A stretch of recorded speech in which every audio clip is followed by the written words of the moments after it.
Forewarned weather with Seth Sanders. Seth, earlier today you called it, what was it, a weather buffet. That's how you summed up the day, right? Yeah, take your pick. You can choose warm temperatures, you could choose the snow, you could choose the rain.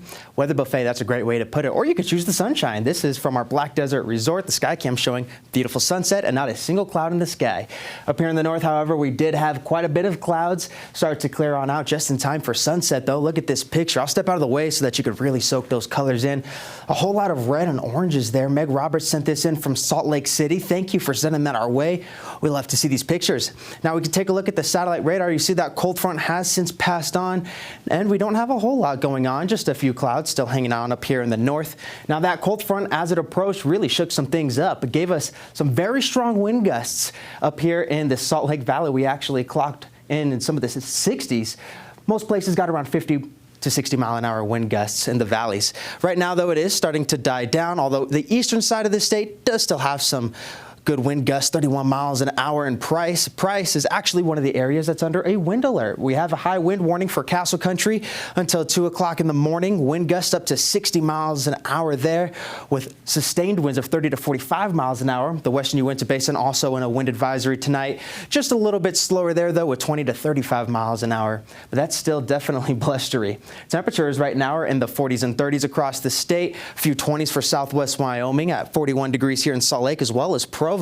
Now in southern Utah, we have mostly 40s, 50 degrees in Lake Powell. Now, we did break a record. We hit 67 degrees today in Salt Lake, which blows the last record out of the water. 58 degrees set in 1939, 9 degrees above the record. That happened at around 1 o'clock as the front was approaching, and then the temperatures dropped really quickly behind the front. 66 degrees in Cedar City, which is 2 degrees above their old record set in 1980.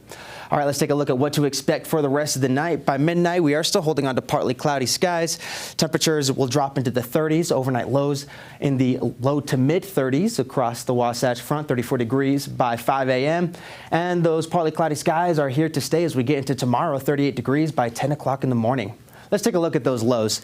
30s and 20s across the state, 33 degrees here in Salt Lake, mid-20s for Cache Valley. Down I-15, it's a mix of 30s and 20s as well. 38 degrees will be the low tonight in St. George. All right, the Futurecast is going to show us what's going on here. We have multiple waves of moisture heading our way. As we get into tomorrow, we could see a couple of showers. Most of it is going to stay east of I-15 and north of I-80. We could squeeze out a couple of showers along the Wasatch Front as well, but it's just a chance. I don't anticipate most places will get rain. It's mostly just going to be the northernmost part of the Wasatch Front, if they see any at all. Cache Valley and the northern mountains have the best chance of seeing a few showers, but they'll be light. And then as we get into Friday, that wet weather potential really starts to crank up. You can see that here on our Futurecast. Starts to move down towards the I-70 corridor in central Utah by Friday afternoon and evening. And then it starts to become a little more isolated. And then another round of wet weather makes itself known as we get into Saturday and Sunday. And it's not going anywhere just yet.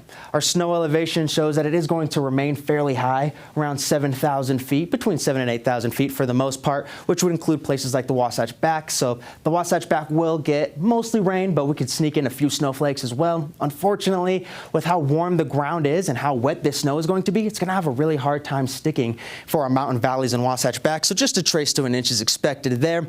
However, the Bear River Range and the high Uintas could get 6 to 12 inches, and the Wasatch Mountains could get 5 to 10 inches between now and Saturday night.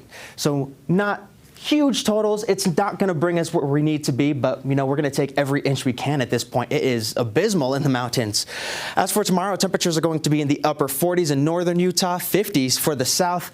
Much more cloud coverage in the north than in the south. We'll still see a mix of sun and clouds in southern Utah, 63 degrees for St. George, and those 60s are going to stick around. There's not a whole lot of variation in our temperatures. We hang on in the low to mid 60s for the next 7 days. The first day of winter is on Sunday. We have a slight chance on Wednesday, and it'll be a fairly breezy week. The Wasatch Front does have a chance of some rain showers tomorrow. Isolated showers expected in the northernmost parts of the state, like Cache Valley and Brigham City. Isolated showers for your Friday, becoming more scattered on Saturday. Isolated rain showers for the first day of winter, not snow showers, rain showers. And overnight lows dropping to the 40s, which is warmer than our average daytime high. Man, what a wild weather storm.